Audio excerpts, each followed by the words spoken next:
All right, hey everyone, July the 9th, 2017. And this issue of Schaeffer Cox being a wife beater comes up pretty regularly. The trolls seem to push this a lot, and Scrocky brought it up during the trial a lot, and they really want to just push that issue. But when anybody brings that up, this is I would say, the premier video addressing that. I call it "Next time someone calls Schaeffer a wife beater, show them this video." And so it's 6 minutes and 40 seconds long, and I suggest that you definitely watch that if this is a new topic to you. But Schaeffer has added even more to this topic just recently, and I don't want it to be lost, so I'm going to read it into YouTube so that we have it as well. Because anytime somebody comes up to speed on Schaeffer, they have to go through multiple levels of cutting through the BS that mainstream has put out there. And so he wrote this response recently, and I want to make sure you guys get it too. The domestic violence hoax was dreamed up by the FBI, who had identified my mother-in-law as a useful enemy of mine. They got her to go along with them and work for the investigation. Marty and I were driving down to Anchorage to visit her mom, and I was telling Marty that I thought her mom was up to no good and in cahoots with the feds. I had zero proof, only a hunch. Marty got mad and pixie slapped me for bad-mouthing and accusing her mom without even a shred of evidence. But a year later, I found out I was 100% right. When we got to Anchorage, Marty told her mom about our argument.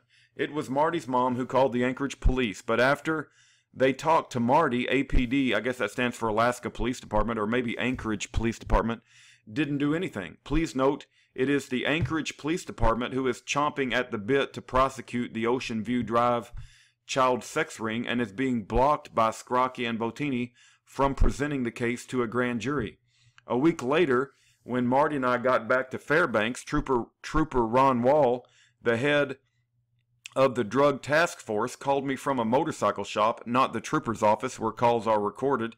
He asked me to come on down and talk to him to see if we could make this go away and work out a way for me to save face. Marty and I were both suspicious. I went down and talked to him. Lost my place. Where was that? I went down and talked to him. He made the pitch about how the troopers are not bad guys and how it would be helpful for my political career if I learned how to work with them. Then he told me how he thought this domestic violence accusation was silly and wasn't worth pursuing, and that he could make some calls, and have it dropped. If I said okay, their DV accusation, domestic violence accusation, would have been dropped. It never would have been in the news, and I would be an informant like Aaron Bennett and Bill Fulton right now. I felt dirty just hearing the offer. I told him my conscience won't allow it, and that I wasn't going to give up my authenticity for any reason. At that point, his eyes turned from nice guy sales pitch to vindictive scorn. He told me my choice was unfortunate, then told some other trooper to arrest me. The next day, I was on the front page, and it all went downhill from there. The drug task force head had made me an offer I couldn't refuse, and I had refused it. Marty was supportive. She encouraged me to stand my ground, and because there was no evidence at all to support the accusation, Robert John got it reduced to the lowest crime there is, a Class C misdemeanor of reckless endangerment. I pled no contest to that the next day. I don't feel too bad about this because I actually did argue with her while driving, and I actually did push her back in the seat after I got slapped. That was reckless and immature behavior. I'd rather be honest and take my lumps than secretly work for the crooks I had been trying to expose. I didn't write Ron Wall off completely. I knew he was corrupt, but I thought it was still good to keep open channels of communication. Marty disagreed. She told me Ron Wall was a scumbag and that I was being irrationally optimistic even talking to him.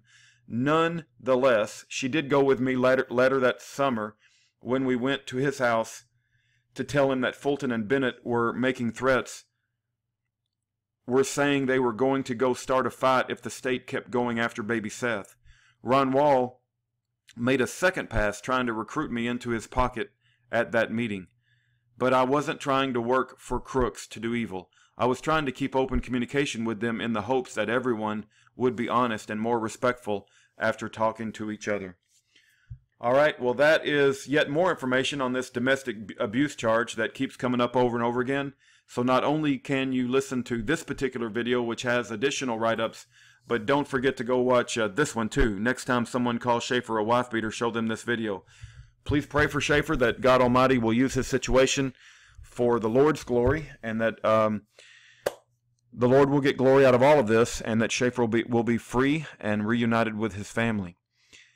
The last line of peaceful defense between a tyrannical government and the defendant is jury nullification. Educate yourself about jury nullification at fija.org, F-I-J-A.org. Thank you.